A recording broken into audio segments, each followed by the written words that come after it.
যে উদ্দেশ্যে ইবাদত বন্দেগী করার জন্য নির্দেশ দান করেছেন, আমরা সেই আসল উদ্দেশ্য ভুলে সালথায় জামায়াতে ইসলামের আয়োজনে আলোচনা সভা ও ইফতার মাহফিল। স্টাফ রিপোর্টার জাকির হোসেনের পাঠানো প্রতিবেদনে থাকছে বিস্তারিত।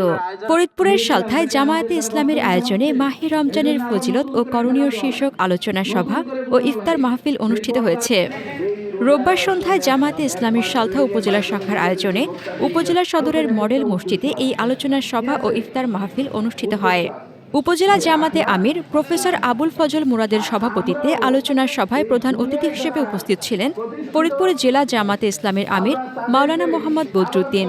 এ সময় আরও উপস্থিত ছিলেন শিক্ষাবিদ প্রফেসর আহমেদ কাদের মিয়া, ফরিদপুর জেলা office secretary professor Mizanur Rahman, Faridpur ২ আসনের জামাতে ইসলামের মনোনীত প্রার্থী মাওলানা সোহরাব হোসেন, নায়েবে আমির মোহাম্মদ আজিজুর রহমান, সেক্রেটারি মোহাম্মদ তরিকুল ইসলাম, ফরিদপুর পৌর জামাতের সহ সেক্রেটারি জাহাঙ্গীর হোসেন, উপজেলা শ্রমিক কল্যাণ ফেডারেশনের সভাপতি চৌধুরী মাহবুব আলী নসরু, উপজেলা উলামা ফেডারেশনের সভাপতি মাওলানা মিকাইল হোসেন প্রমুখ।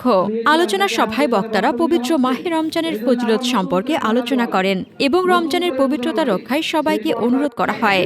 ইফতার মাহফিলে দেশ ও জাতির শান্তি কামনা করে দোয়া করা হয়। হাসনাতুজ্জাহান হিমু, দৈনিক খোলা চোখ।